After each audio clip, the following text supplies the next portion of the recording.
Hey everyone, Sonia Jones here, Outreach Representative with the HSHS Medical Group, and we are so excited about today's Facebook Live. Not only today do we have our CEO, Melinda, here with us today, we have Melinda Clark, and we also have the Mayor of Springfield, Mayor Langfelder. So we hope that you will stay tuned. We're going to go live here in about 1 minute, so share this right now. If you have questions for Melinda, if you have questions for the Mayor, please put them on here. We are super excited about today's Facebook Live, and we hope you'll join us. So share this link right now, and we'll be back on with you in about 30 seconds to a minute. So thanks for joining us today. We're thrilled that you're here.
Hi, Melinda. Hi, how are you today? Good.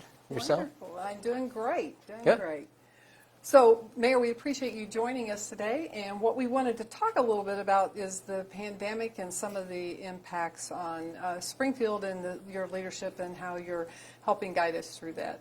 So, when we talk about the pandemic, all of us, our jobs are different than what they've been in the past. So, how's your routine daily life changed since the pandemic? Well, first, thanks for having me. I really appreciate it. HSHS goes way back for our family. You know, there's 13 of us. All of us were born in St. John's, so our roots run deep in relationship with St. John's. With regards to the pandemic, the coronavirus pandemic, I thought being mayor is like drinking out a fire hose. With the pandemic, it's drinking out like 100 fire hoses. It's just changed, and that's just not with the being mayor, but all our lives are kind of upside down. 4 weeks ago, when a lot of this took place, we didn't know what was happening. You had to be moving at an expeditious pace. Each day was different, and it's still the case. We're starting to find new information as we move along. But the one thing is with the leadership, from the governor, Pritzker, I think his immediate action, he'd actually taken strong steps early on, and probably went in crosshairs with others, but really it's the right thing to do because with this pandemic, the best thing to do is the isolation. That's the proven fact of how you can control it. So for the government, the first steps we had to take is how do you produce the services that everybody wants, the police, fire protection, fixing the roads with a pared back workforce. And so that was the first steps we had taken. And then moving forward with the stay-at-home order, we had to pare it back even more and move in that direction. Well, it's interesting. We were just talking outside how it is to work with a virtual workforce. So we normally had several hundred people in this building. We're down to 9 every day. Has that proposed any difficulty for you with the city, or have you learned that really you're more connected than you thought you were? Well, I'm being more connected. I'm not tech savvy, but I'm learning to be Zoom oriented and everything else because now our city council meetings are Zoom. I do go to those as much as possible. I did do one from home, committee as a whole, but the city council meetings, it's important that someone's there and running them. I'm there as mayor. But with regards to technology, especially for government, it's been thrust upon us. The future's been thrust upon us with the coronavirus. And so that's what we've looked at. We looked at how many of our workforce can work remotely. And so all the departments were looking at that. Of course, there's some with police, fire, public works, the mainstays, they have to be on the job. as well as myself. I'm in the office quite a bit. I can work remotely if I so choose, but I try to be there as much as possible when it makes sense. But that's what we've taken a look at, and of course some workers cannot work remotely. You know, library services, checking out books, things of that nature, that's really more of a hands-on. And what we didn't realize, or I didn't realize, is when people are checking out materials, I mean, with the virus, it stays on surfaces. And so even though if you do good hand washing and don't touch your face, you know, I've heard, you're the expert. Absolutely. Keep your hands down. I've heard 95% of the transmissions from hand to your face.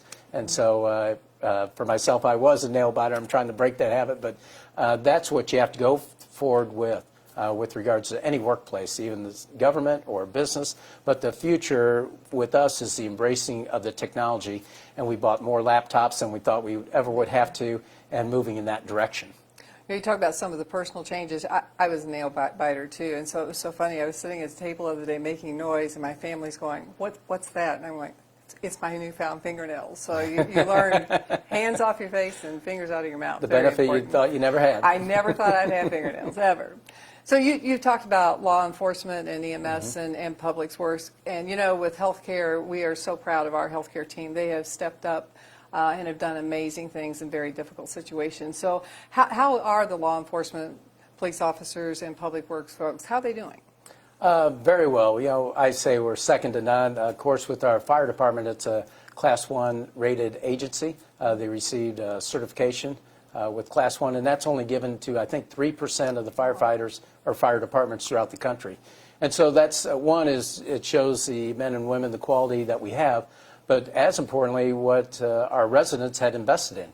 You know, it is a high operation, high cost operation, but to pay for that service, that's what you need. And so the citizens should take pride in knowing that, you know, we're second to none with that.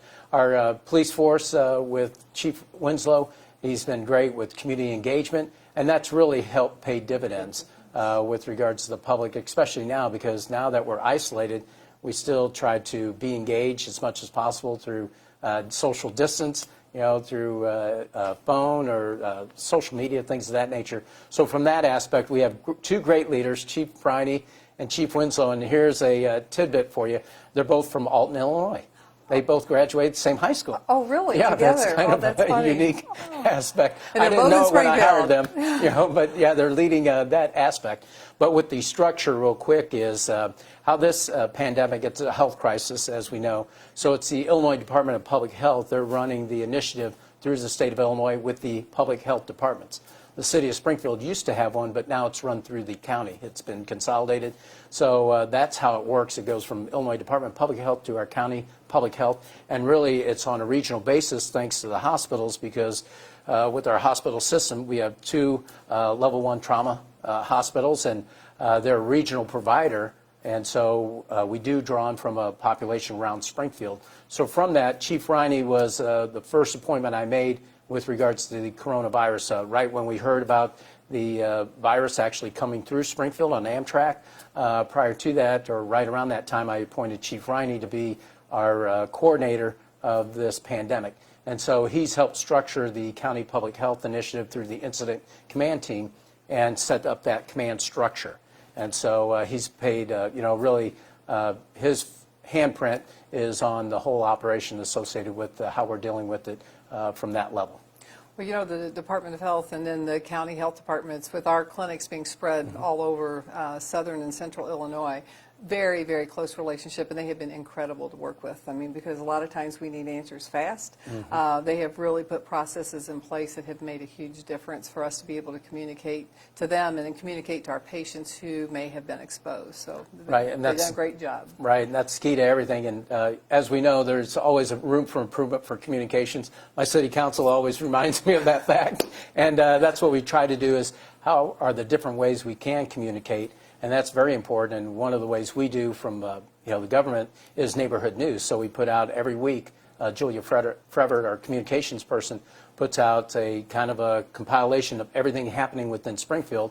And recently, of course, it's a lot of coronavirus. You know, but we also try to remind citizens that we do have leaf pickup happening, road improvements are happening. That way, it's a reassurance to the public that government is still working, just like you provide services. we're still working to provide those day-to-day services that everybody expects. You know, one thing you mentioned a minute ago is the interaction with the governor's office. So talk a little bit about your interaction with the governor to try to bring things together here in Springfield. Well, of course, with the governor, the big one is Chicago. I mean, that's the epicenter, and every state has one, you know, New York City, and so it's understandable that a lot of time is going to be spent up there, but he's really, when he came into office, just to give you a little history, one of the first visits was to my office before he was sworn in. And so I really appreciate it because I'm not sure if a governor or a governor-elect had ever been in the mayor's office. So it really showed the importance of Springfield being the capital to him, and he really holds it to heart. So we appreciate Governor Pritzker's commitment to that. But with regards to this pandemic, he holds, it started out as once a week calls, but now it's twice a week calls with the mayors. And that's, it's coordinated through the Illinois Municipal League. And so we get on those calls twice a week, but he's also contacted me just recently. But every week I have a point person I can call, and they're very responsive. So as things would come up in public, if it's business related or a certain situation, we're not quite sure how it should be handled, and it might not necessarily deal with the public health aspect, maybe some other aspect of the governor's order or the stay-at-home order, I will get clarification. And so they've been very responsive, and I'm in contact with them on a weekly basis. Well, you know, with us being a state capital here, how does that, in this pandemic, impact that element of your job? So with it being Springfield and the state capital, is there any impact on you because of the things happening here in the capital itself? No, without a doubt. You know, actually the past month, probably 120% of my time's been spent on the coronavirus, and so it's really taken over all our lives. And what's really unique is, you know, I'm more of a person that goes out, shakes hands, things of that nature. Well, that's gone by the wayside. I mean, when this is, I think what's important that people really, going back to the governor real quick, one of the compliments he gave was the citizens of Springfield and the surrounding area being compliant, you know, with, you know, keeping the social distance and washing the hands, and it's proven through to the numbers. I'm a firm believer in that because it's really flattened. He said, you know, our area is pretty flat. We still have, you know, the tragic deaths and cases, but really what they projected was a lot lower. So that's really helped in that regard. So we need to remember that even though April 30th is coming upon us, whatever the lightening of the restrictions happen, whenever that is, if it's May or June or what have you, we still need to remember, you know, you have to can't be shaking hands. I think that's gone by the wayside. Keep washing your hands as often as you can, and then that social distance will be important going into 2021, and we'll have to take the healthcare professionals' recommendations thereafter. Good. So it looks like we actually have a couple questions. So the one is, how can residents support local businesses? Well, the best way, of course, is with the grab-and-goes, the restaurants, and we're fortunate that we're blessed with a great culinary community. Absolutely. And so that does help with two things. One, it helps the local restaurants or local providers. But when you look around the country, there's food shortages. And I've had this conversation with the governor's office is we need to make sure that continues, because if you take that commodity away, then it puts additional stress on the grocers.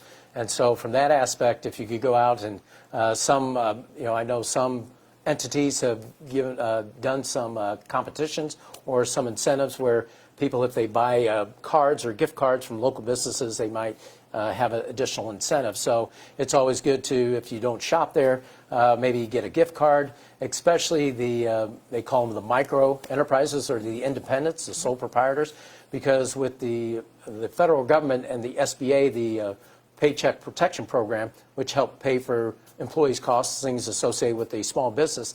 Well, the independents, they're kind of on their own. I mean, they don't have many employees, maybe one, so they weren't considered into that category, and they can't file for unemployment because they still have their business. So in the next round, we're hoping that they do get funding, but that's one of the areas we're taking a look at. But if people would, you know, shop as much as they can and help support the local businesses, but most importantly, when the restrictions are started to be relieved, it's important we do support our brick and mortar on a regular basis. Don't shop online. You know, try to go and support the locals or shop locally, put in your order, and then maybe pick it up to go.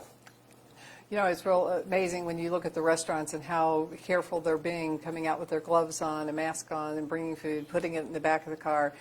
Really have taken it to heart, and you know, for them, this is their lifeblood of what they have, particularly coming in. So that's one thing I'm very good about is as long as they have great desserts, I'll stop by and bring things home. So. And what's helpful too is with the individual customer service reps, tipping them helps too, because I think the business has been down quite a bit. Some are doing better than others, but some have taken, even though they're open, they've taken over a 50% hit on their business. So anything we can do to help in that initiative is appreciated. Well, you know, one thing you can do is when you're going through and paying the bill, just say no change, because that will leave what's for them. It's safer for you, and it also leaves things for them too. That's a good point. We have one more message here. It says, what message would each of you like to send to the residents in the community? Well, one is our greatest asset is our people. So I just say thank you to what they've done. I think it's proven with regards to the majority of people are being compliant. And I think it's important as we move along, we're in this together. And so it's important from when we get past this point, we need to continue being socially distant, being cognizant of our neighbors, helping each other out, being supportive of each other. And one aspect that we picked up from New York is the bell ringing throughout the city of Springfield every night at 7 o'clock for 1 minute, or go out and cheer. And it's for the healthcare providers, our first responders that put their lives at risk for us. And so it's important that you stay home and show that support. And it just is a great way to reflect on what's really important, and that's each and every one of us and what we do for one another. You know, and I think what I agree totally on is the fact that people have done such a great job in really being patient and understanding. In my neighborhood, I'm seeing more people out walking and exercising, keeping their social distance, but being very proud as a community of what we have done to keep the incident rates low here. And that's because people have really been compliant and done what they needed to do, which was stay home. So made a difference. So, Mayor, we have one question. It says, you have a large extended family. How do you stay in touch with them? Well, actually, it's through Zoom meetings. Actually, we used to do chili nights at my grandmother's. It started way back when. And so we've carried on that tradition, but of course with the stay-at-home order, you can't do that. Any gatherings over 10, you're not allowed to do. And so we come from a large family. Large That's family, right. you do. And so just from my family with one of my brothers or sisters, two of them, it knocks us out of that realm. So what we've done is with regards to Zoom meetings or FaceTime, that really helps. And it really gives you comfort in seeing somebody. So actually, when my father was alive, he had done that with my brother who lived in New York. They used to play Scrabble through the iPad, and they'd have a days-long Scrabble. Oh, wow. And that's how they kind of, took away some of that yearning because you could see them. But for ourselves, it's more the social interaction. We try to do at least once a week, getting on the Zoom. But the other thing we do is that we do have a prayer line through our text messaging. And that helps, especially for me being mayor. I might get beat up once in a while through the media or elsewhere. And so they do send me nice messages, and it's a good way to start your morning. Yeah, I have a couple of our physicians that will send me prayers from their morning prayer groups that they have. During this time, it's been a very special time. And the one thing about that, my one just always starts it out and says, good morning, says God morning, which is a great perspective, and that's what it's all about. Is, when everybody was kind of stressed at certain times, it's I've seen messages, it's really in God's hand. You try to do your best. And my motto was, let's make today better than yesterday and tomorrow better than today. So one last thing to talk a little bit about, everyone keeps talking about the new normal, and things may not be the way they were before. So when you're thinking about the long-term changes maybe that may happen here in Springfield, do you have any ideas of what some things you think that may not go back to the way they were before? Well, I think the restaurants, the density, I think you'll see, instead of having the waiting room, you might be, the buzzers that you used to have. I could see them using the cell phones now, where they just, give you a text message, you're in, and then you just come in. So that after they get a cure, of course, or a vaccine, that might change. Because we did have a pandemic in the early 1900s. People might not have remembered. I don't remember. That's when the Cubs won the pennant way back when. But with regards to that, I think that's going to be the change. The handshake being out the window. doing more in technology, and we were taking a look at that, how we can become more of a smart city and integrating into that fashion. So for us, though, from the economic development side, I think what's happened is the healthcare was a great provider for us, and they were an economic driver, especially when we didn't have a state budget. I think that's really upped the game for Springfield, and that's is where it will prove years from now, is the healthcare, because when companies relocate, they'll look for the essential services as far as water, electricity, but I think healthcare is going to be right up top with affordability, and that's really going to help in our region with regards to the job that HSHS and our medical providers have done through this pandemic. Well, Mayor, thank you so much for joining us. We appreciate it and enjoy spending the few hours with you and get to talk to you about what's happening in Springfield. Well, thank you very much. I appreciate the invite, and hope you stay safe and healthy. You too. All right. Thank you. Hands off our face. That's right. All right.